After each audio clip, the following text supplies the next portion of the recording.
Bien, buenos días a todos. La clase pasada habíamos estado viendo sistemas discretos. Habíamos planteado el caso de un estanque y la relación que había entre el desplazamiento en el tiempo y la operación z a la menos uno sobre una variable al aplicar la transformada z.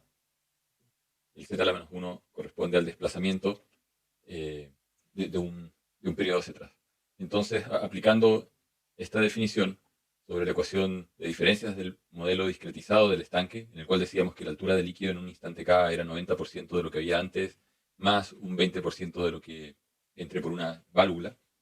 Entonces, si aplicamos la transformada z, nos quedaría que el h de k pasa a ser h de z, el h de k menos 1 sería z a la menos 1 por h de z, y el u de k menos 1 pasaría a ser z a la menos 1 por u de z. Y podemos juntar este término con el h de z que está aquí a la izquierda, entonces tendríamos h de z, factor de 1, este de aquí, el 0.9 z a la menos 1 pasa para el lado izquierdo con un signo menos, 0.9 z a la menos 1, y en el lado derecho nos quedaría 0.2 z a la menos 1 u de z. Y entonces podemos pasar el término 1 menos 0.9 z a la menos 1 dividiendo, y después multiplicamos tanto el numerador como el denominador por z, y, o en esta misma ecuación multiplicamos por z toda la ecuación.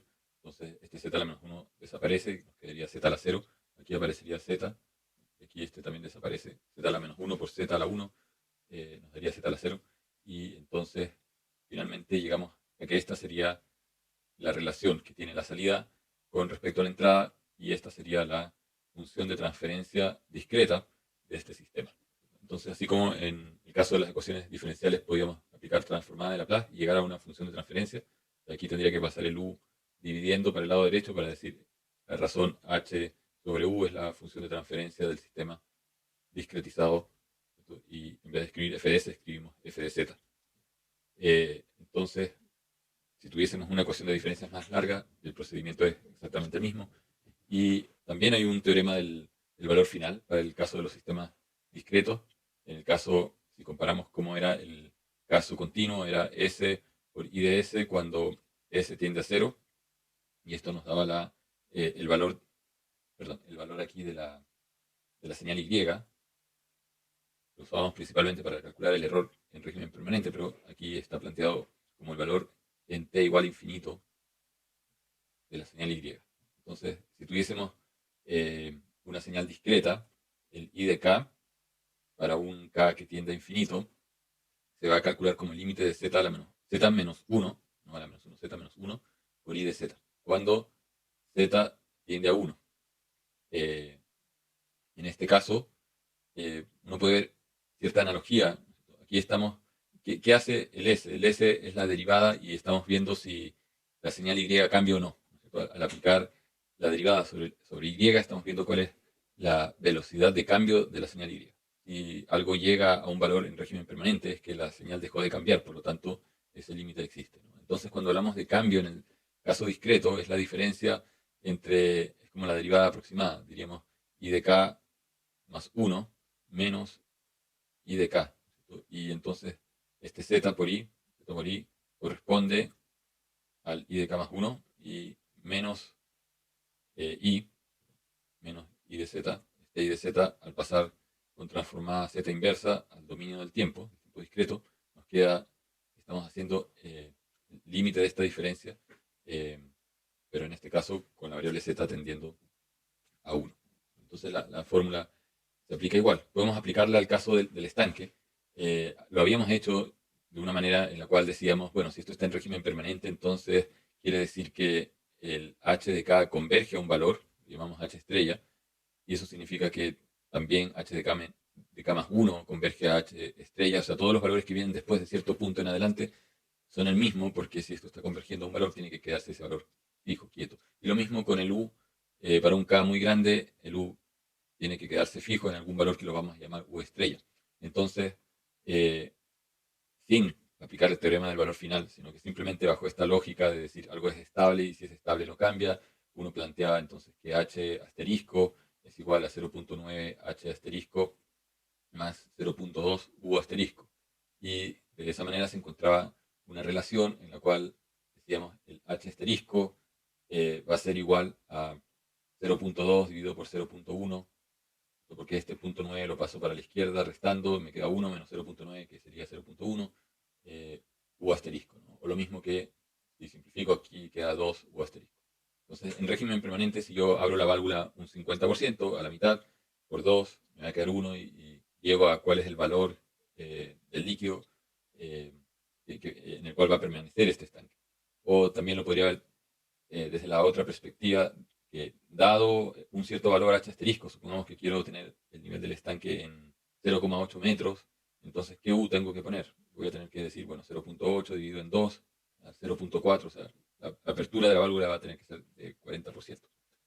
Ese es un camino, pero el otro camino es aplicar el teorema del valor final. Entonces, si hacemos esto de la manera rigurosa aplicando el teorema, esta es nuestra función de transferencia, y entonces lo que estamos buscando es cuál es el valor de h de k en el dominio de Laplace. Esto sería z menos 1 por h de z. H de z lo sacamos de acá, nosotros decimos h de z es 0.2 z menos 0.9 por u de z, y u de z vamos a tener que definir qué cosa es.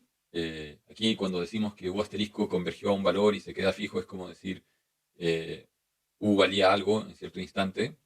Este es k, al principio puede haber estado cerrada la válvula y en cierto momento se abrió y se mantuvo abierta en un cierto valor, ¿no? Eso podríamos pensar que es una función escalón. No sabemos si aquí había valores entre medio, pero simplificando, estamos diciendo esto se mantiene constante en un valor. Entonces, perfectamente podemos decir que el u de z entonces es realmente la función escalón que tenía la función en el dominio z, z partido por z menos 1. Entonces, cuando reemplazamos el u de z por este término, entonces se va a cancelar el z menos 1 con este de acá, lo que está escrito acá, y cuando el z tiende a 1, este valor tiende a 1, en el denominador este de acá tiende a 1, y vamos a tener 0.2 partido por 1 menos 0.9, que era lo mismo que teníamos antes, queda 0.2 dividido en 0.1. Aquí el u, el escalón, nosotros decíamos, tiene un valor u asterisco, o sea, este valor en el régimen permanente es u asterisco, aquí lo escribí como un u barra, el u asterisco igual a u barra, entonces queda 2u. Entonces es el mismo valor que antes. Vemos que el teorema del valor final funciona. Y ocurre lo mismo que en el caso continuo, o sea, el teorema lo podemos aplicar siempre y cuando el sistema al cual se lo estamos aplicando sea estable. Entonces, aquí no hemos hecho la verificación, hay un paso previo antes de aplicar el teorema que debiese ser asegurarse de que se lo estamos aplicando a un sistema que es estable. ¿Y por qué es estable este caso? Porque si calculamos cuál es la raíz del denominador, el polo está en z igual a 0.9.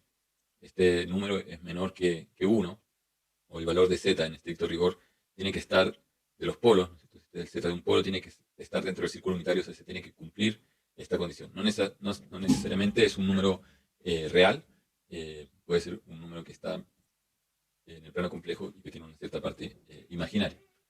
El teorema del valor inicial es parecido. En este caso el z lo hacemos tender a infinito y hay que aplicar el límite ahí de z cuando z tiende a infinito.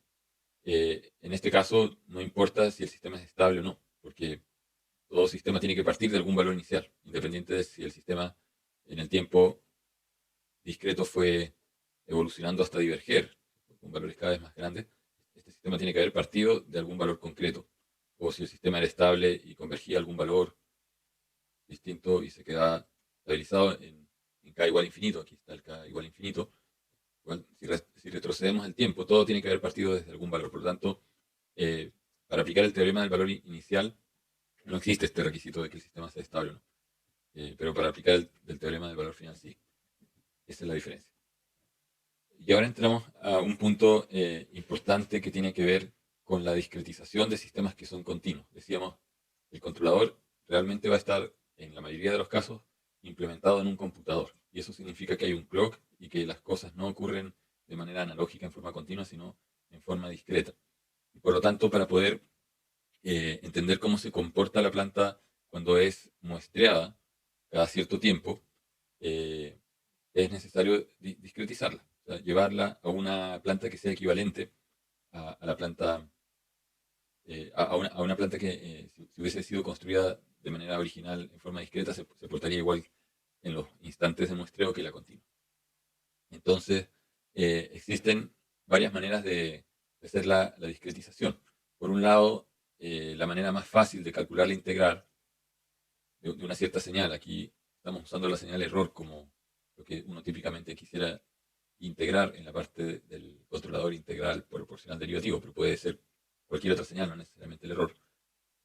Nosotros la calcularíamos sumando rectángulos. Entonces, si tenemos una señal de error e de t en el tiempo y la señal evoluciona, nosotros tomaríamos muestras, digamos, bueno, la señal vale tanto y si este es nuestro periodo de muestreo, bueno, tomaremos ese rectángulo, después tomamos otro valor y aquí tenemos otro rectángulo de ancho t y así sucesivamente. Entonces, el área bajo la curva va a ser la suma de estos rectángulos. Eso significa que lo que estamos haciendo es tomar en el instante, si esto es 0, este es el instante t, este de acá va a ser 2t, etcétera, 3t. Entonces, en el instante kt, multiplicamos por t y sumamos a esto lo que teníamos en el instante anterior. E de k menos 1 por t, por el ancho del tiempo, etcétera, hasta que en algún momento llegaremos al instante inicial de 0 por t por el ancho del tiempo, ¿no? Y escrito como una sumatoria, esto es e de n, aquí el índice es n por t, y para que esta integral quede bien hecha deberíamos hacer estos rectángulos lo más finos posibles, lo más delgado posible.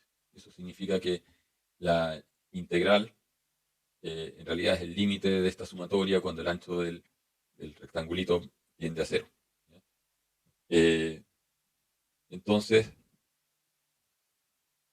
eso nos puede llevar a una conclusión en términos de la señal que se obtiene, pero podríamos hacer algo mejor, porque en el caso anterior, aquí hay partes de la señal que no se están incluyendo o que se están incluyendo de más en la integral. Aquí, por ejemplo, falta todo este triángulo, toda esa área no fue cubierta. Aquí la señal, o sea, el valor que usamos está más arriba de la señal y nos sobra un pedazo de triángulo, ¿no? Entonces, una manera de tratar de arreglar un poco ese error que se comete por estar usando una aproximación rectangular es utilizar una aproximación, como dice acá, trapezoidal. Entonces, el área de esta señal de error, o sea, el área bajo la curva de esta señal de error, la podríamos asumir como la suma del rectángulo que ya teníamos, más un triángulo. Entonces, el área bajo la curva va a ser la sumatoria de estas áreas a sub n, desde n hasta acá, pero esto también puede ser escrito como la sumatoria desde n igual a 0 hasta justamente el instante anterior.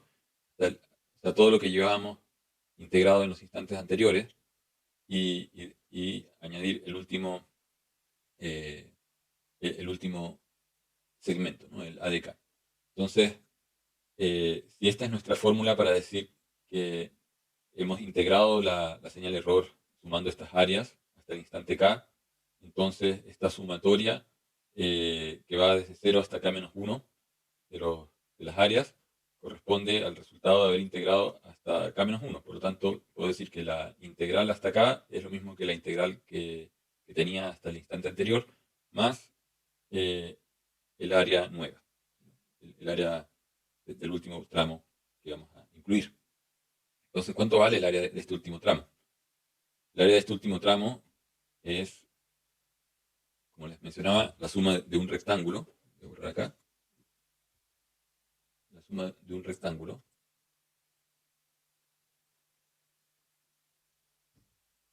Un rectángulo que tiene altura e de k-1. El valor en e de k-1 es e de k-1. Vamos a tener un rectángulo de altura e de k-1 por el ancho que esté, la distancia entre estos dos instantes esté, más el triángulo. El triángulo es un triángulo que tiene base t y tiene altura e de k menos e de k-1. Entonces, la altura, la base y el área del triángulo es un medio de la base por la altura, así que nos queda esta fórmula. Si juntamos este t e de k menos 1 con este e de k menos 1 que está acá. Entonces nos va a quedar t medios. eh, Aquí nos queda 2 e de k menos 1. O sea, si aquí pongo un 2, 2, un 2 medios, nos queda 2 e de k menos 1, que con este e de k menos 1 se cancela y entonces nos queda t medios e de k menos 1 más e de k más 2. Dicho de otra manera, si ven acá, esto es como decir que en vez de tomar un rectángulo de este tamaño, ¿no es cierto?, con una aproximación del área utilizando el instante anterior, o un rectángulo que sea del tamaño e de k multiplicado por el ancho, que el área bajo la curva en estos dos casos no es ni la azul ni la roja, el área es algo que está tal vez entre medio.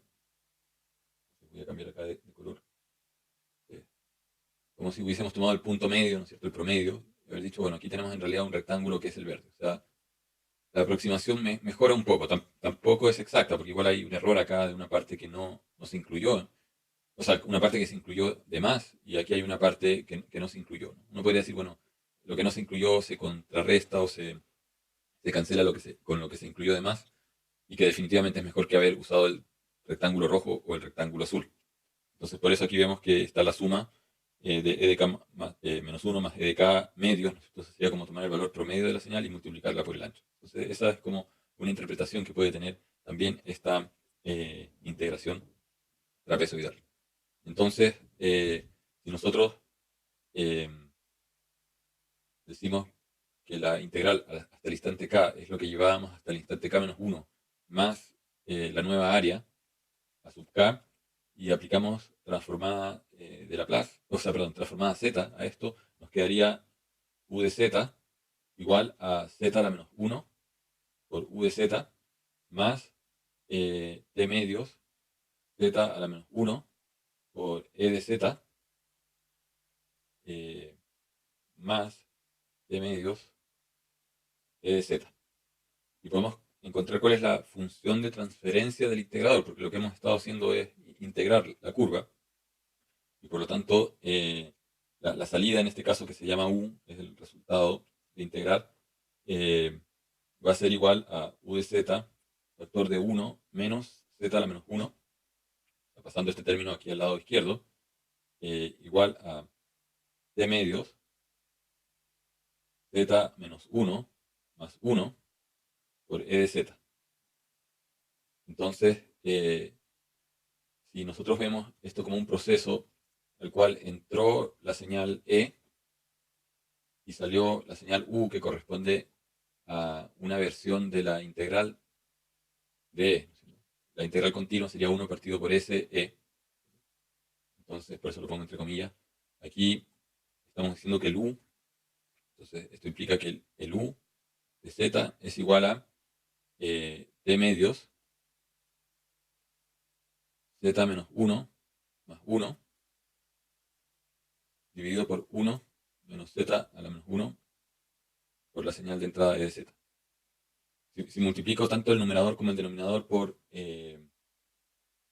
Z, lo que va a quedar es que U de Z es igual a T medios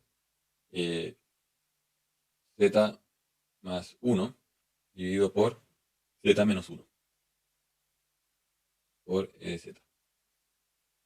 Entonces, esta función, que es lo que estaría dentro en esta cajita, siendo la integral de las señales discretas E de K y obteniendo, perdón, la señal U de K integrada, que corresponde a la señal E integrada, se estaría realizando con un integrador. O sea, el integrador sería aproximadamente equivalente, por eso pongo el igual entre comillas, a hacer la operación t medios z más 1 dividido por z menos 1.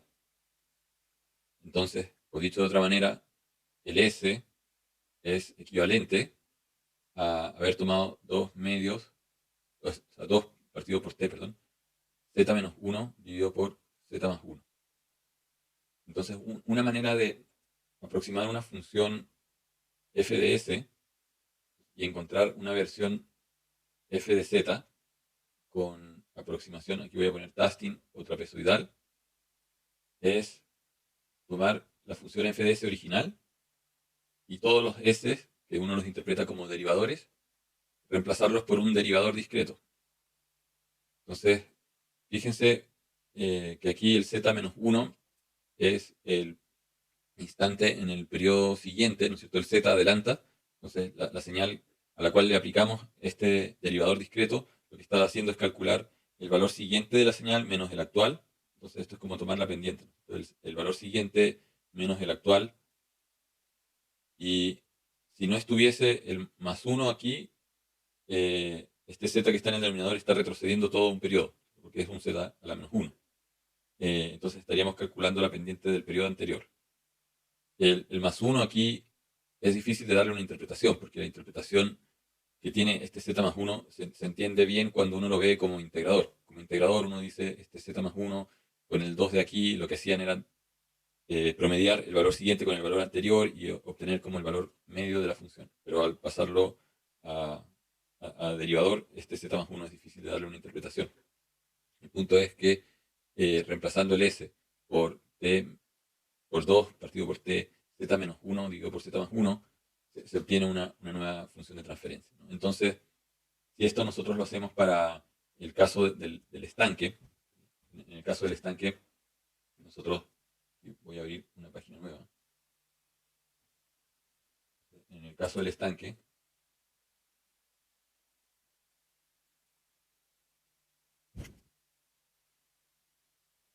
teníamos en el caso continuo, decíamos que el estanque era una ecuación h punto igual a alfa por h más beta por u.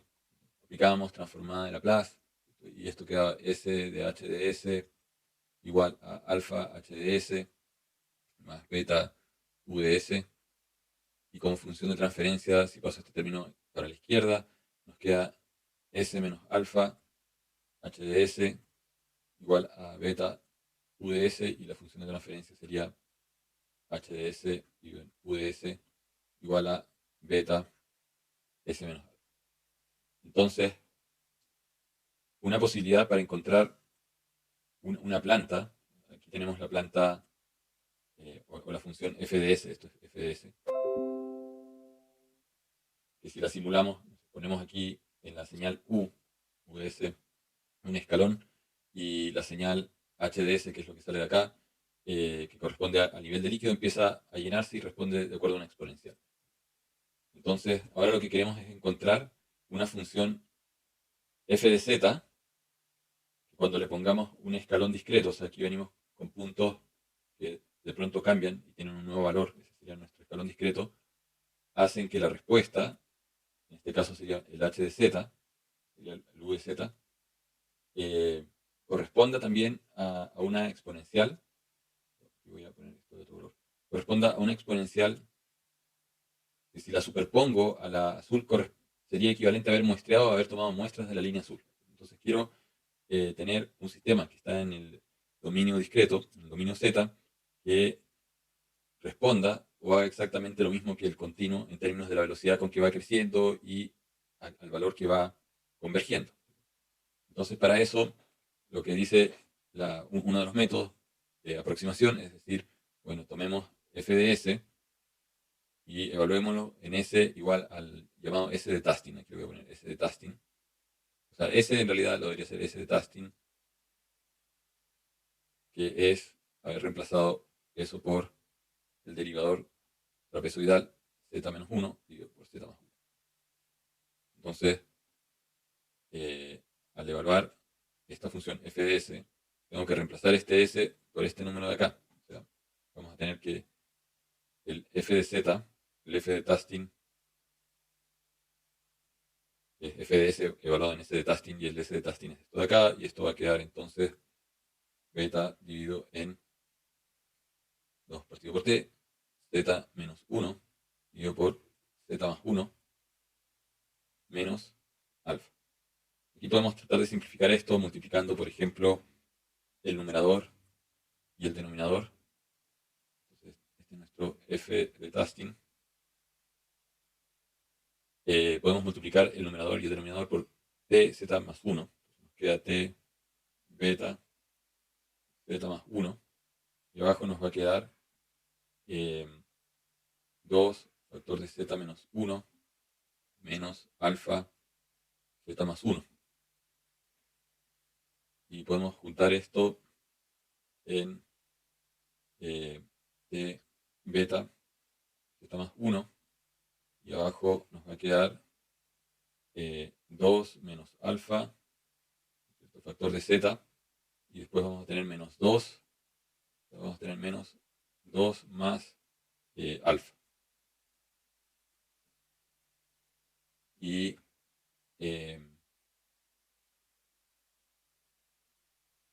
podríamos cambiar esto y ponerle ciertos nombres a los coeficientes. Aquí tenemos, bueno, tratando de compactar esto un poco, tendríamos t beta 2 menos alfa, lo sacamos como un factor multiplicando a z más 1. Y aquí tendríamos z menos 2 más alfa dividido por 2 menos alfa. Y a todo esto le podemos poner un nombre, una ganancia K. Y a todo esto le podemos poner una letra C. Entonces, la planta nos queda K, Z más 1, Z menos C. Y esto relaciona qué cosa, la altura con respecto a la apertura de la válvula U de Z. O podemos pasar el Z a la menos C multiplicando el H, entonces nos quedaría H de Z multiplicado por Z menos C igual a K, Z más 1 por U de Z. Y aquí podemos aplicar transformada Z a la menos 1 y devolvernos al dominio del tiempo. Decíamos que el Z a la más 1 es un adelanto en el tiempo, entonces nos queda H de K más 1 menos C por H de K igual a K por U de K más 1 más K por U de K por U de K. O dicho de otra manera, H de K es igual a C por H de K menos 1. Aquí lo que hice fue retroceder en un periodo todos los K. Nos queda H de K igual a C por H de K menos 1 más K por U de K más K por U de K menos 1.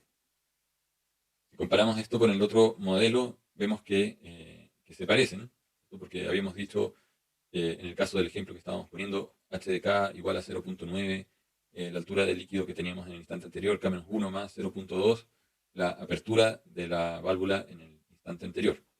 Entonces, aquí podríamos interpretar esto como que hay una especie de efecto promedio. O sea, en el fondo uno podría cuestionarse por qué la altura del líquido en el instante siguiente va a depender de lo que hice con la válvula hace 30 segundos atrás. Si es que en realidad en el instante en que yo abro automáticamente hay un efecto sobre la altura, porque en el instante que abro debiera empezar a pasar inmediatamente más líquido y por tanto la altura en el instante K debiera reaccionar inmediatamente con respecto a ese cambio, ¿no? Por lo tanto, uno podría cuestionarse si esto realmente es función de la apertura de la válvula de hace un periodo atrás o si es una reacción de la apertura de la válvula exactamente en el instante anterior. Probablemente uno podría decir, bueno, es un promedio, por eso aquí hay una constante K, de los efectos actual más el inmediatamente anterior, ¿no? Entonces lo que vamos a ver es que cuando usemos otras aproximaciones, en general vamos a llegar a fórmulas que son parecidas pero que no son iguales. Y eso nos tiene que hacer preguntarnos, o sea, cuáles de estas fórmulas son más correctas, por decirlo de alguna manera, o se acercan más a lo que realmente va a ocurrir. Porque cuando nosotros calculamos dónde está el polo, acá, para el sistema discreto, nuestro polo sería un polo que está ubicado en z igual a c. Pero c, ¿cuánto vale? Vale 2 más alfa dividido en 2 menos alfa. Este alfa venía de la ecuación diferencial original, cuando nosotros decíamos h punto es igual a alfa por h más beta por u. Este alfa de partida era un número negativo, ¿no? Porque la solución del sistema es h de t igual a e a la alfa t por h de 0 más la integral de la parte que depende del u. Pero la parte que, si yo cierro la válvula, el estanque se empieza a vaciar solo. Y es una exponencial decreciente. Y eso significa que este alfa, que dependía de los parámetros del diámetro de salida del estanque, el diámetro del estanque, etc., este número igual es un número negativo. Entonces, no sé cuánto vale, pero pongamos cualquier número negativo por mientras. Si alfa vale menos 1, entonces aquí tendríamos que z es igual a 2 menos 1. Y aquí tenemos 2 menos 1. Esto nos va a quedar 1 dividido por 3, un tercio. Está dentro del círculo unitario si el sistema discretizado es estable. La pregunta es exactamente dónde están estos polos en función de alfa. Si es que yo sé que alfa puede ser cualquier número negativo, si es que soy consistente, digamos, con la dinámica del sistema original, en el cual el estanque por naturaleza tiene que tender por gravedad a vaciarse si es que tiene una abertura. Entonces, yo sé que alfa puede ser cualquier número que va a estar en un intervalo eh, eh, abierto, 0 o menos infinito, 0 o 0 menos. Un número estrictamente menor que 0. Entonces, ¿en dónde se mueve, el polo? Dependiendo del z, ¿no? Aquí tenemos que esto era 2 más alfa. Y aquí tenemos 2 menos alfa. Entonces, el límite de z cuando alfa tiende a... O sea, el límite de z cuando alfa tiende a menos infinito va a ser prácticamente menos infinito, ¿no es cierto? O sea, menos 1, perdón. Vamos a tener menos infinito dividido por más infinito. En realidad, 2 menos infinito dividido en 2 más infinito, porque con este menos, el menos de aquí del alfa se invierte, pero este 2 es despreciable frente a la magnitud de infinito, por lo tanto esto nos queda que converge a la misma velocidad en el numerador a menos infinito y a más infinito abajo, y por lo tanto en este caso esto sería un menos 1. Entonces, y si el alfa es 0, esto va a partir de 2 dividido en 2. 2 más 0 y 2 menos 0. O sea, entonces, si nosotros graficamos aquí en el círculo unitario, ¿dónde está el polo? Aquí tenemos un polo, lo voy a dibujar por aquí. El polo z igual a c, que es igual al 2 más alfa dividido en 2 menos alfa.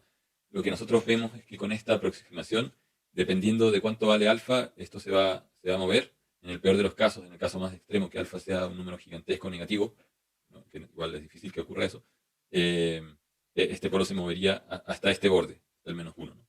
Y si alfa es un número muy, muy pequeño, en magnitud cercano a 0, vamos a partir cercano al borde positivo, pero se va a mover en valores que están dentro del círculo unitario, por lo tanto, la aproximación también es estable. Pero ¿qué pasa con otras aproximaciones? Vamos a ver con otras aproximaciones para sistemas de mayor orden, que uno cambia ciertos parámetros como el tiempo de muestreo. Aquí el tiempo de muestreo no influía en nada porque estaba afuera. Factorizamos y el t quedó fuera, por lo tanto aparece como una especie de ganancia, pero no afecta la ubicación o la solución de dónde está el polo. Pero en otros sistemas, este t no necesariamente queda afuera factorizando todo, sino que queda aquí adentro, como parte de la solución para el polo. Entonces, cuando cambiamos el periodo de muestreo, puede ocurrir que un sistema que en el mundo analógico continuo es estable, por utilizar un periodo de muestreo muy grande, esto se salga del círculo unitario. Vamos a ver ejemplos de eso. Entonces, la estabilidad del sistema que usamos para aproximar puede que no sea la misma que la del sistema original. Y hay que tener, digamos, presente eso. Que la estabilidad del sistema discretizado no necesariamente es igual y que es variable dependiendo de dos cosas, del tipo de aproximación que uso o, eh, o del periodo de muestreo. Entonces aquí tenemos otro tipo de aproximación más simple, se llama aproximación rectangular hacia adelante, o también llamada integración de Euler de primer orden. ¿Por qué de primer orden? Porque solamente utilizamos un valor del tiempo. Entonces, cuando hablamos de integrar hacia adelante, la lógica es la misma de lo que veníamos haciendo. Decimos, la integral de una señal hasta el instante k es la integral de la señal hasta el instante justamente anterior, más la nueva área, pero ahora lo que cambia es la manera de calcular esta nueva área. Y aquí sí usamos un rectángulo, algo más pedestre o más básico que el trapezoide. Entonces, podemos tomar el rectángulo, nosotros queremos llegar a la integral acá en el instante k. Entonces, ¿qué hacemos? Utilizamos la integral de lo que veníamos integrando hasta el instante t de k-1 y le sumamos el último periodo. El último periodo, ¿qué área tiene? Tiene amplitud e de k-1 y la proyectamos hacia adelante, por eso está la flechita hacia adelante, hasta el siguiente instante con un ancho t. Y después hacemos lo mismo, aplicamos aquí transformada z, esto va a ser z a la menos 1 u de z más t z a la menos 1 por e de z, y esta ecuación va a ser igual a u de z t z a la menos 1, y esto sería 1 menos z a la menos 1 e de z. Puedo multiplicar el numerador y el denominador por z, así que nos queda t dividido por z menos 1 e de z. Y esto sería entonces equivalente a nuestra operación integradora aplicada sobre e de s. Entonces estamos diciendo que el término t dividido en z menos 1 hace lo mismo que si en el dominio continuo haría un integrador, un 1 partido por s.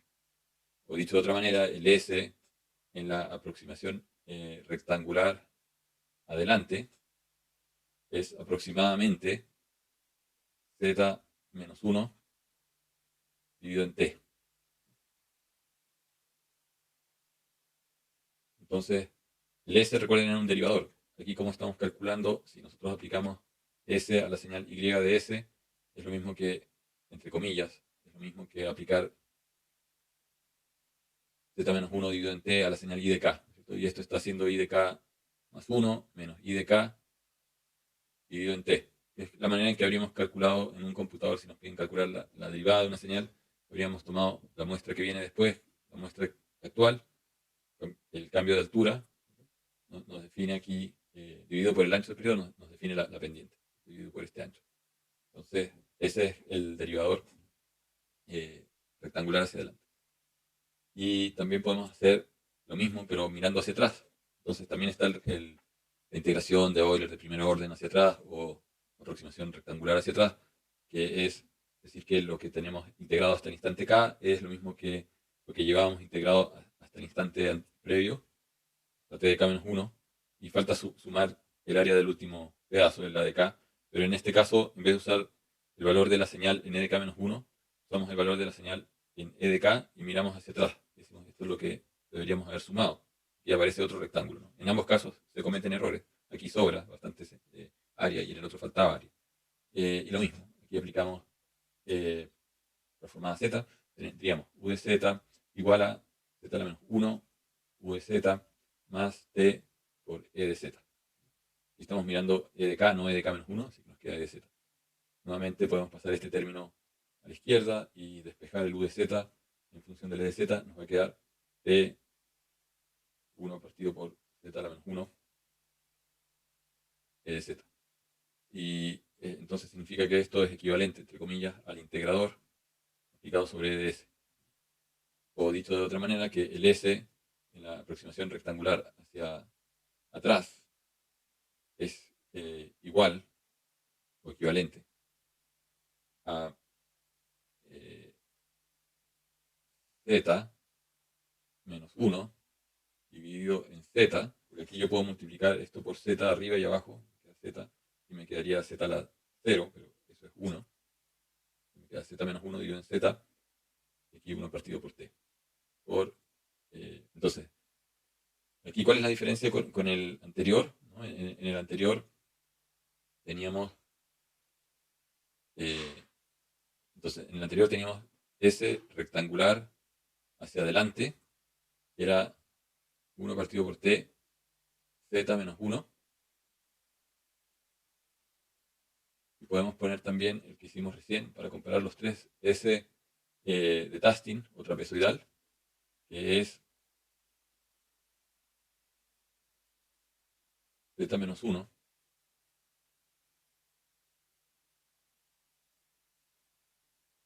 Entonces, ¿qué es lo que tienen en común estos tres? Los tres están derivando, ¿no es cierto? Están tomando una diferencia del periodo que viene después con el periodo anterior, z menos 1. En todos están partidos por t, porque hay que dividir por el ancho para encontrar como la tasa de cambio. Estamos calculando derivadas. Y aquí es donde aparecen las variantes. Entonces, cuando decimos hacia atrás, es como que hubiésemos tomado el hacia adelante y lo hubiésemos retrocedido un periodo. Entonces yo aquí a este le aplico un z a la menos 1, que es lo mismo que dividir por z. Entonces aquí en el original teníamos que esto era la derivada calculada como i de k más 1 menos i de k dividido en t. También la podría calcular como i de k menos 1 dividido en t. Entonces el actual menos el anterior dividido en t. Bueno, este de acá es esta versión, este de acá es esta versión de hacer las cosas. Y este de acá es una especie, pero no es exactamente correcto lo que voy a decir, pero es como si hubiesen tomado el promedio de estos dos. Es sumar la versión A a la versión B, esta es la versión A, esta es la versión B, ¿no? Y la promediamos.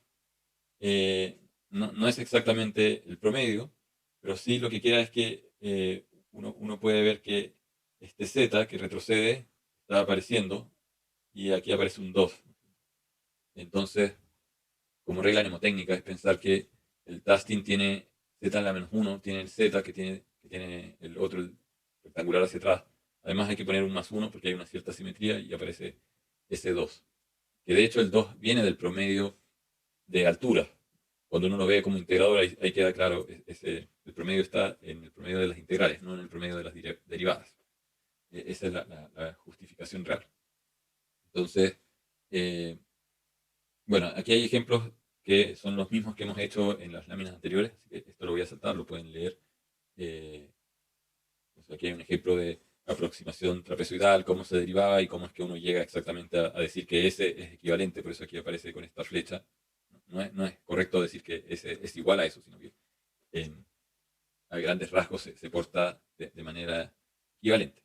Parecida. Entonces, ¿qué pasa si en el ejemplo que estábamos viendo del estanque utilizamos alguna de las otras aproximaciones? Voy a volver a la lámina donde estábamos.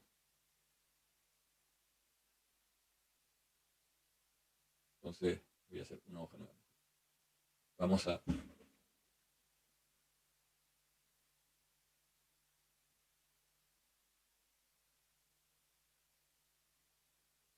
En este caso, tendríamos un resultado para la nueva ecuación, o sea, para la ecuación h de s igual a beta dividido en s menos alfa. Tendríamos que reemplazar esto en s igual a s rectangular hacia adelante o en s igual a s rectangular hacia atrás. Aquí tenemos dos caminos. Tenemos el camino con la aproximación en la cual el s se reemplaza con el s hacia adelante, que era z menos 1 dividido por t menos alfa. Y en el otro camino, beta dividido en z menos 1 dividido por t por z menos alfa. Y también podemos simplificar y encontrar multiplicando por t en el numerador y en el denominador, que esto va a ser beta t, y aquí queda z menos 1 menos alfa t.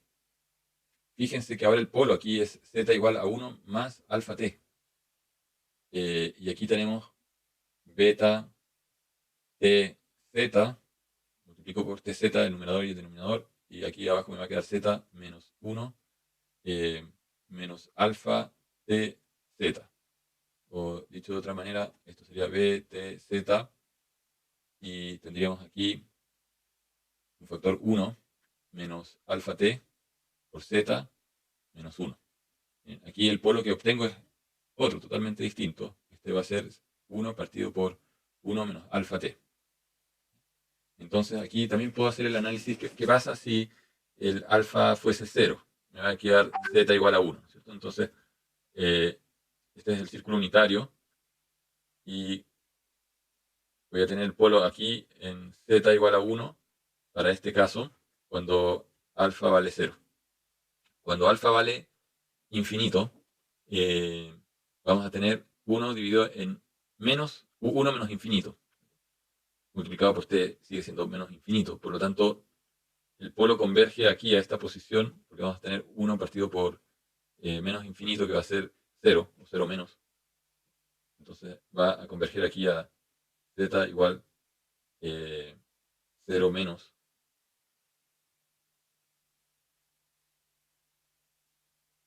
O sea, aquí puede ocurrir algo. Puede ocurrir que el alfa sea justo 1 partido por t. Sí, si el alfa es igual a 1 partido por t, nos va a quedar 1 menos 1. Aquí se sale también. O sea, esto se va a mover y se va a mover a valores que podrían llegar a ser menos infinito cuando el alfa tiende o sea, cuando el alfa tiende a 1 partido por t, aquí nos va a quedar 1 menos 1. Y entonces esto va a tender a infinito. Claro, vamos a tener infinito, pero vamos a tener 1 partido por infinito. O sea, va a converger aquí a 0.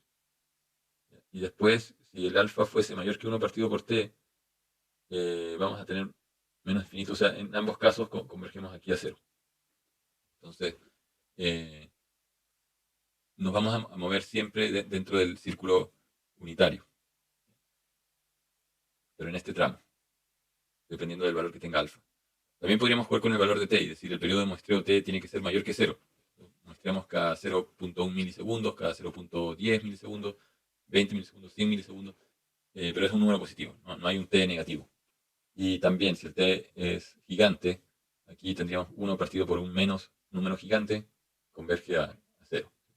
En ambos casos, el sistema va a tener polos que son estables, están dentro del círculo unitario, pero fíjense que el rango de movimiento es totalmente distinto al caso que habíamos hecho recién con la aproximación de Tasting, donde decíamos que el polo se movía de aquí hasta, en el caso más extremo, aquí cuando cambiamos el parámetro alfa.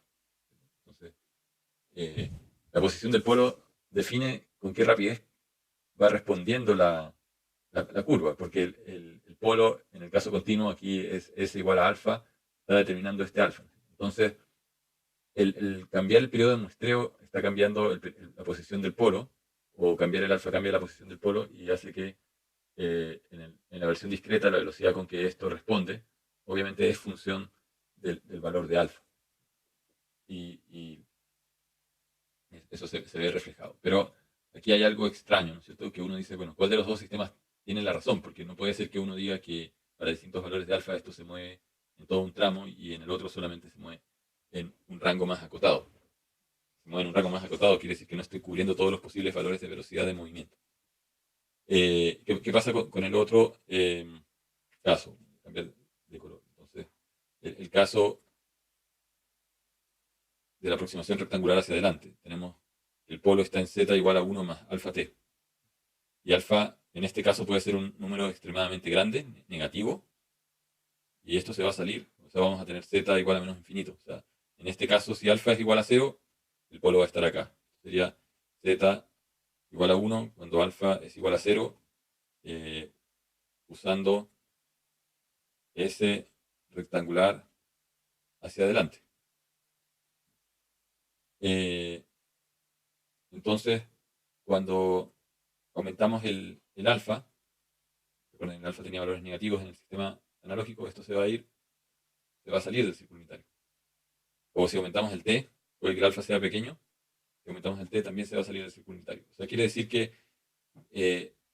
con valores de muestreo mal elegidos, esta aproximación es inestable y en realidad en vez de hacer lo que hacen las otras, que convergen a algún valor, esta va a crecer y en algún momento va a ser algo que diverge, que se va a más infinito. Por lo tanto, es probablemente el resultado de no haber integrado correctamente. Cuando uno dice, bueno, estoy usando una aproximación y yo tomo rectángulos y en el siguiente rectángulo hago esto, el no considerar estos triángulos me van acumulando un error. Y esta aproximación está acumulando un error tal que el error se va sumando, sumando, sumando y hace que el resultado diverja y que no sea consistente con lo que hace el proceso real. ¿Qué pasa si yo achico el periodo de muestreo? Bueno, si achico el periodo de muestreo voy a hacer triángulos mucho más pequeñitos y por lo tanto estos triangulitos de error que se van acumulando tal vez no son tan grandes como para acumular un error tal que el resultado diverja. Entonces el sistema original puede ser, como en el caso del estanque, un sistema que sabemos que converge, pero la versión discretizada diverge. Entonces, este es un ejemplo, si bien muy sencillo, que demuestra que no da lo mismo que qué aproximación se utiliza. Y de hecho, la manera correcta no sería usar las aproximaciones, sino que sería utilizar lo que se llama eh, el equivalente discreto exacto. El equivalente discreto exacto se obtiene utilizando algo que se llama la retención de orden cero. Aquí hay ejemplos como el del estanque, es lo que acabamos de hacer, reemplazando el z a la menos 1 partido por t, con la aproximación rectangular hacia adelante, el del estanque, así que esto lo pueden leer. Y está también explicado el análisis de qué pasa con las raíces, entre qué valor y qué valor se mueven, ¿no es cierto? Aquí en el caso de Tasting se mueven entre menos 1 y 1.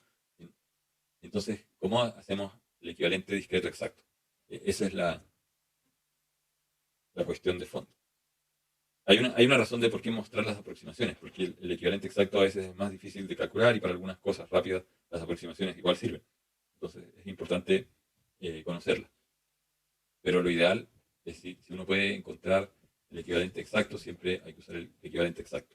De hecho, los toolboxes como el toolbox de control y el package de Python de control tienen funciones que son para convertir sistemas continuos a discretos. El nombre de la función es C2D. En ambos casos hay una función que se llama C2D, que significa continuous to discrete.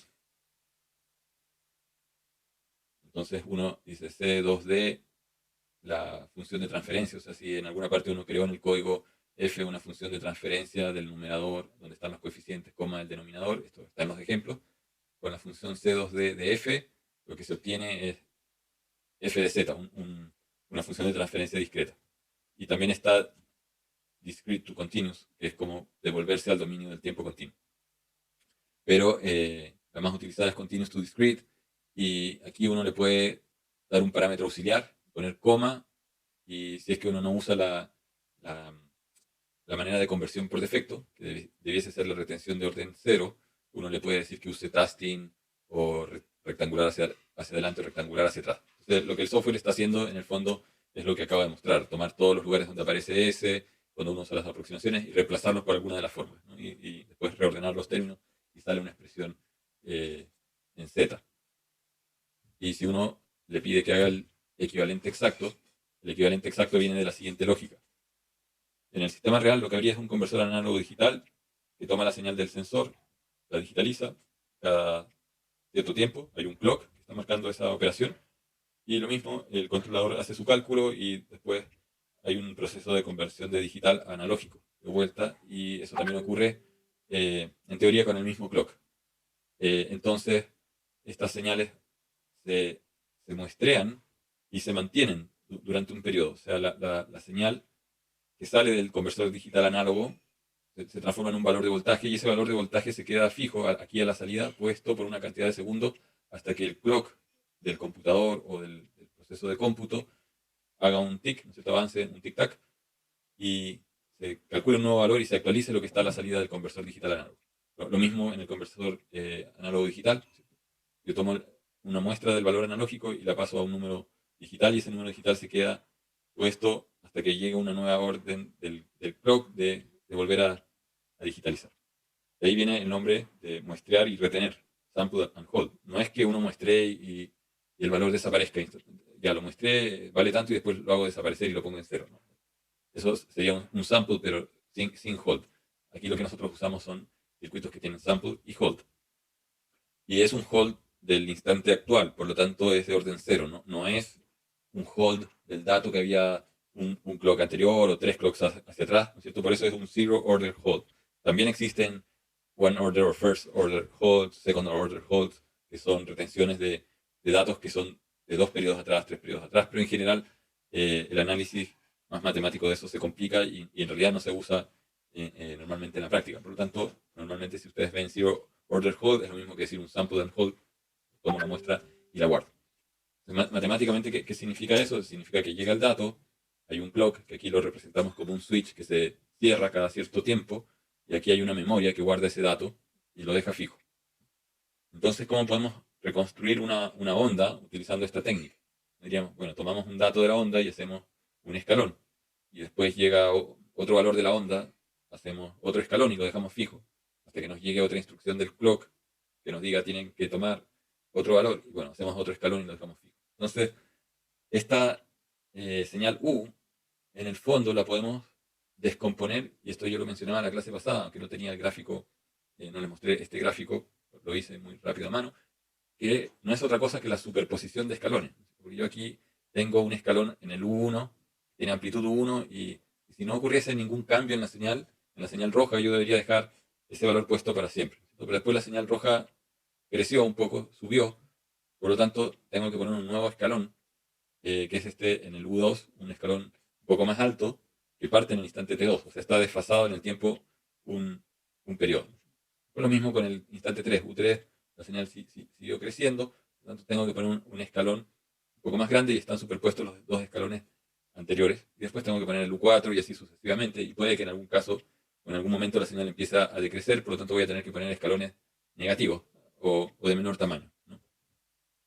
Entonces, ¿qué significa lo que aquí hemos puesto gráficamente, matemáticamente? Matemáticamente, estos escalones básicamente los podemos escribir como cambios incrementales del valor de la salida, ¿no? Aquí tenemos un incremento, y sobre este escalón que ya teníamos, tenemos un nuevo incremento. Estos incrementos los podemos llamar deltas i's o delta i. Tenemos un delta i en el instante 2, tenemos un delta i en el instante 3, etc. Entonces, el delta de escalón en el instante 1, ¿qué cosa es? Es el escalón inicial, que en el dominio continuo sería un escalón de magnitud U0 partido en S, aplicado a la planta, a FDS. Esta es la salida de la planta en el instante 0, por llamarlo de alguna manera, es resultado de haber aplicado un escalón de tamaño U0. Y la salida la tenemos que hacer variar, incrementar en un delta I. ¿Cuánto? Bueno, eso va a depender de cuál es el incremento de la señal de entrada, ¿no es cierto? Entonces tenemos un U1 partido en S, que es como el valor del escalón, que representaría el valor de la señal de entrada en el instante 1 por FDS. Tenemos que llevar esto a un equivalente en el dominio Z. Y después hacemos la resta, esta sería la respuesta en I1, y I1 menos I0 nos da el cambio en escalón. Pero aquí podemos llevar esto a lo siguiente, ¿no es cierto? Es decir, el U1 es lo mismo que, el U0, perdón, es lo mismo que U1 multiplicado por Z a la menos 1. O sea, U0 es lo mismo que Z a la menos 1 por U1, porque Z a la menos 1 retrocede el U1 en un periodo. Entonces, eso nos lleva al U0. Y entonces tenemos este Z a la menos 1 que corresponde a haber multiplicado. Y además tenemos que hacer la diferencia, ¿no es cierto? Entonces tenemos el valor Y1, que está multiplicado acá por 1, y ese Y1 lo tenemos que comparar con algo que también tiene la misma base de tiempo, y por lo tanto también ocurre que I1 es igual a Z a la menos 1 por I0. Entonces, este... No, perdón, el I0, perdón, es igual a Z a la menos 1 por I1. Entonces este I0 lo podemos llevar a la misma base de tiempo, multiplicando todo esto aquí por un Z a la menos 1. Entonces estamos viendo en el fondo el cambio incremental de I en el instante 1, utilizando la reacción que ocurre en el instante 1 para algo que fue aplicado en el instante 0, porque este U0 fue aplicado en el instante 0, y hay una reacción del sistema que aparece producto del U0 en el instante 1, y además hay una reacción del sistema que aparece en el instante 1, que es producto del U que se aplicó en el instante 1. Por lo tanto, esta es la superposición de efectos de lo que veníamos aplicando más lo que acabamos de aplicar, y el cambio incremental, bueno, de esas dos cosas, al final se expresa como un 1 menos Z a la menos 1 por z a la menos 1, donde este z a la menos 1, como les decía, proviene de haber corrido el u0 a u1, y este z a la menos 1 acá proviene de haber corrido esta reacción del sistema en I0 a una reacción en el instante 1, porque queremos comparar todo en el mismo instante de tiempo, no el cambio de lo que ocurrió en un periodo anterior con lo que está ocurriendo ahora. Entonces, esa es la forma correcta de calcular el cambio del valor de salida en el instante 1. Lo que les digo es el efecto de la señal aplicada en el instante 1 más el efecto de la señal aplicada en el instante anterior. Esta misma lógica la podemos llevar al instante 2. El instante 2 es U2, U1. Aquí usábamos U1 y U0, ¿no es cierto? Y después el U1 lo podemos llevar a U2, ¿no es cierto? Entonces tenemos que aplicar aquí Z a la menos 1 por U2, y después todo esto que corresponde a la reacción en I1 la podemos llevar a una reacción en I2 si es que le ponemos un menos 1 delante. Entonces aparece aquí un U2 por 1 menos Z a la menos 1, Z a la menos 2, porque todo esto viene además desde el instante 0, estamos moviendo todas las cosas 2 periodos. Y después, con esta misma lógica, tomamos el cambio incremental de la salida en el instante k, que corresponde a la diferencia de lo que el sistema hizo o reaccionó en el periodo anterior, más lo que está reaccionando en el instante actual, y todo eso llevándolo a la misma base de tiempo, lo tenemos que multiplicar por z a la menos k, porque hay efectos de esta señal u que uno podría rastrearlos hasta el origen del inicio del sistema en u igual a 0. Entonces, esto corre todos los instantes de tiempo y los alinea. Entonces, cuando tenemos todos esos deltas, podríamos decir que la señal resultante es la sumatoria de todos los incrementos que mencionábamos en la manera gráfica. Bueno, que es exactamente esto, es la sumatoria de z por f de u de ks por z a la menos k por 1 menos z a la menos 1. La sumatoria tiene un índice k, por lo tanto el 1 menos z a la menos 1 lo puedo sacar fuera de la sumatoria. Esto sale fuera de la sumatoria. Este z f de s dividido en s tampoco depende de k, también lo saco fuera de la sumatoria, y es este término que está acá. ¿Y esto qué representa? Representa aplicarle un escalón, por eso fue lo que hicimos, a la planta f de s, y encontrar una señal que después tenemos que mostrarla en el dominio z, y entonces esto corresponde a ir a las tablas de transformadas z, que tienen la equivalencia con la transformada de Laplace, y buscar cuál es el equivalente en z que corresponde a f de s dividido en s. Entonces hay una señal que va a corresponder a esta señal, y eso es lo que tenemos que reemplazar acá en este cuadrado. Otra manera de interpretarlo, es decir, aquí lo que estamos haciendo es integrar la respuesta al impulso. O sea, si tuviésemos un sistema de FDS, ¿cuál es la respuesta al impulso de este sistema? Es aplicar un delta de Dirac. Sabemos que es 1 en Laplace, y lo que sale es FDS. Entonces, si después yo esto lo integro, aquí lo que tengo es FDS partido en S. Entonces, aquí tenía una cierta señal que corresponde a la respuesta al impulso, y después de pasar por el integrador, esto hace algo. Entonces, si yo integré, tengo que deshacer la acción de integrar, ¿no es cierto? ¿Y qué es lo que está haciendo esto de acá?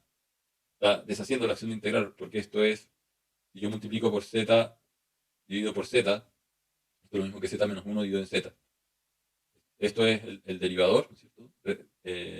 Con la aproximación rectangular hacia atrás, porque este z está retrocediendo hacia atrás. Entonces, por un lado estamos integrando, y por otro lado estamos deshaciendo en el dominio discreto la acción de haber integrado en el dominio continuo. Otra interpretación es decir, tenemos aquí una planta que queremos que haga algo, ¿no es cierto? Y que responda.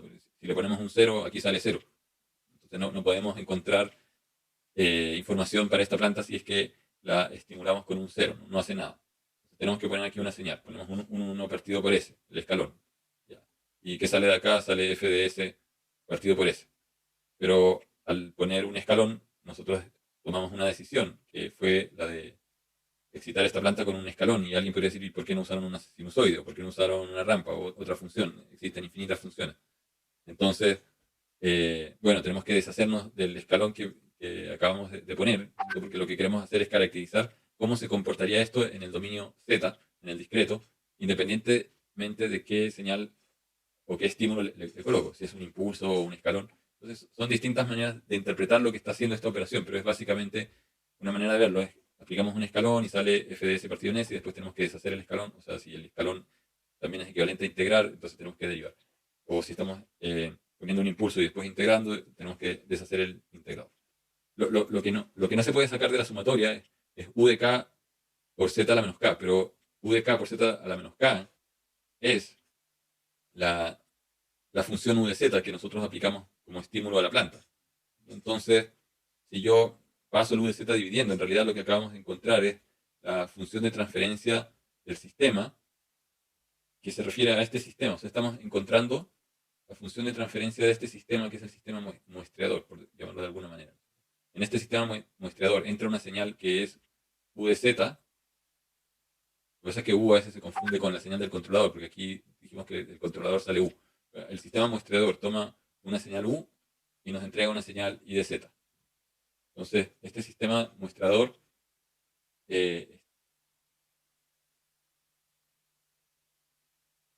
también lo podemos poner como que corresponde a un sistema, aquí la planta, ¿no es cierto? A FDS, que es lo que está acá. El FDS recibe señal I de Z y entrega una señal U de Z. Entonces, la planta real, como decíamos, es una planta que es continua.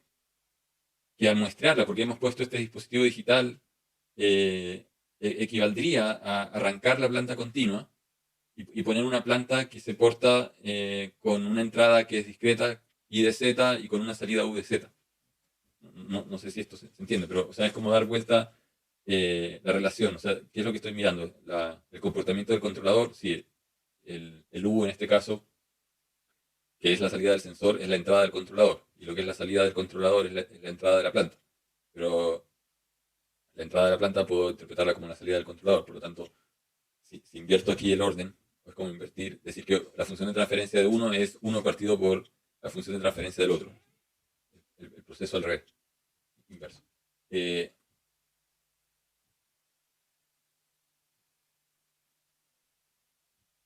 Algo se quedó.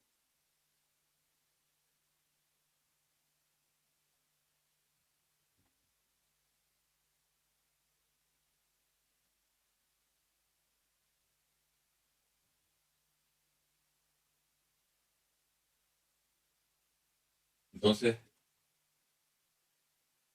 resumiendo, aquí la manera de encontrar el equivalente discreto exacto es tomando la función de transferencia original, dividiéndola por S. Después, esto significa encontrar el equivalente en las tablas de transformadas Z y a ese resultado multiplicarlo por 1 menos Z a la menos 1.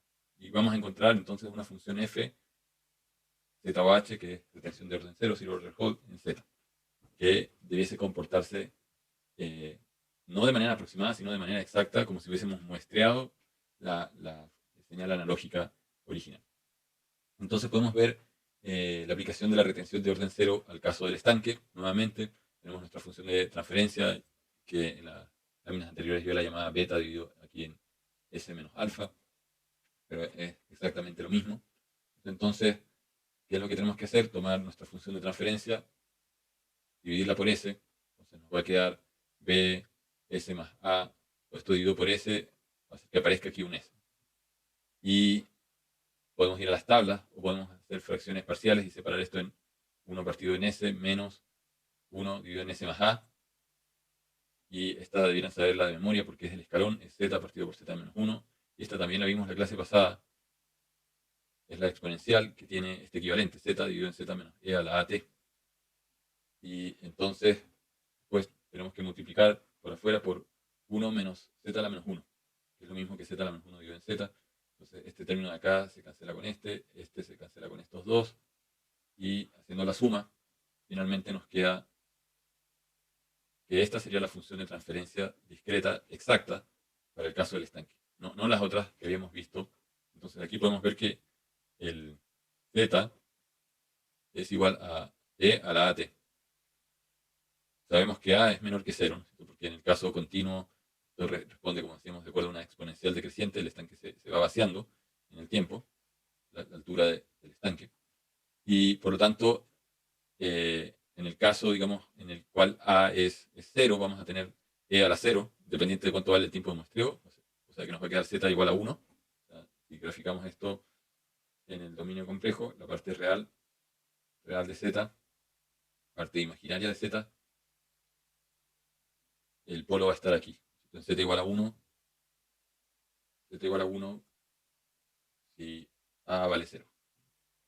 Si A tiende a menos infinito, entonces esto va a tender a E a la menos infinito t, es decir, a cero. Entonces también se va a mover acá.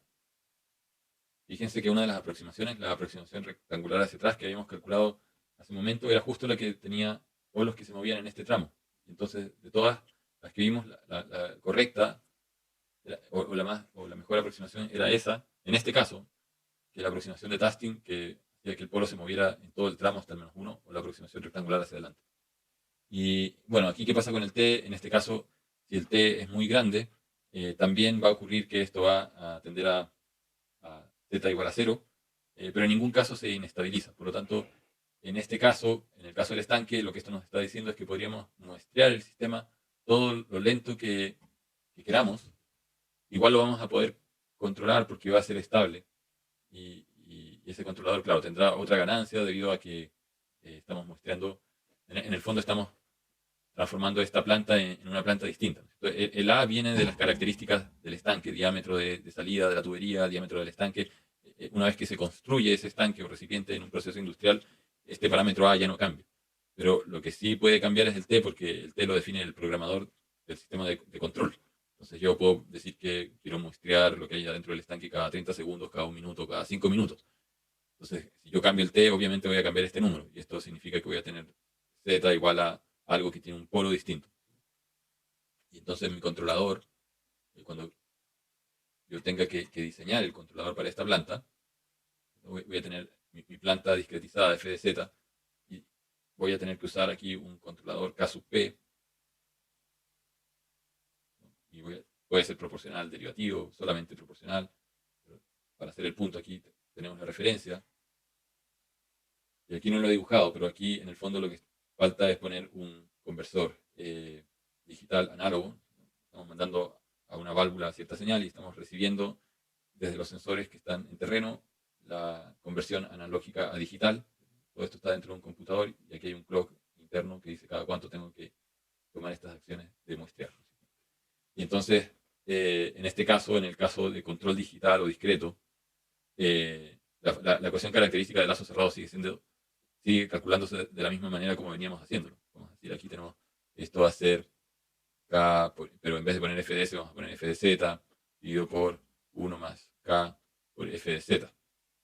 Entonces, un error típico es, tenemos entonces, esta es nuestra planta. Vamos a multiplicar, esto va a ser igual a K por P, si el numerador es P, y esto es Q. Esto es lo mismo que K por P dividido por Q más K por P.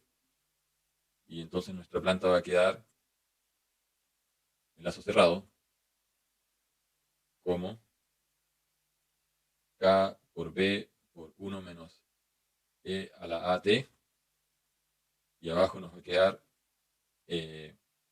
A por Z menos E a la AT más K por P, que es B,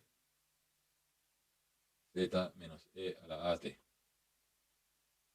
Entonces la ecuación característica aquí, todo esto de lazo cerrado, el Q barra de Z, porque ahora estamos en Z, va a ser A más K B factor de Z, y vamos a tener menos A más KB por E a la AT. Y si despejamos aquí el Z, entonces el Z nos va a quedar, aquí el Z nos va a quedar igual a más K por B por E a la AT. Todo esto dividido por K por B.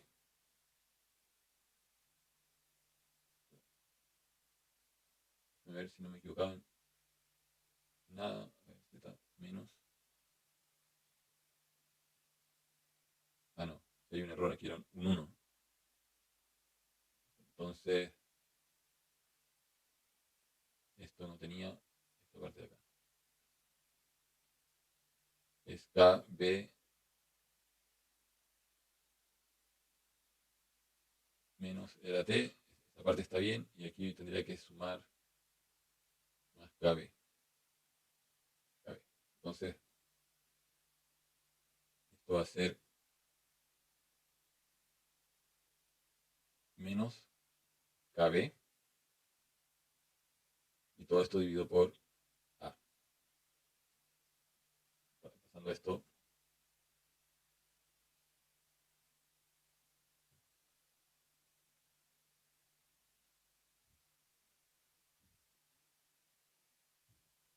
Pasando esto en líquido. Tenemos entonces Z igual a más KB por E a la AT menos KB.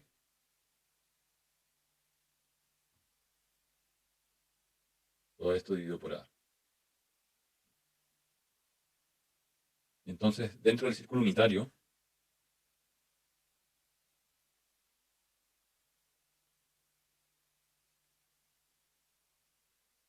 eh, bueno, una posible tentación y que lo he visto muchas veces es, dicen, vamos a hacer Ruth-Hurwitz acá y tenemos nuestra tabla de Ruth-Hurwitz.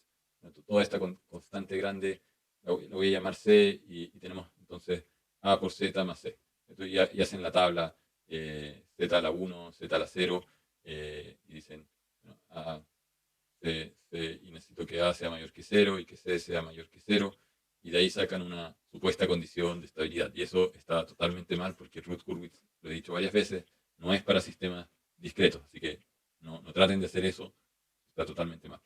Lo único que se puede hacer en el caso de los sistemas discretos es el LGR.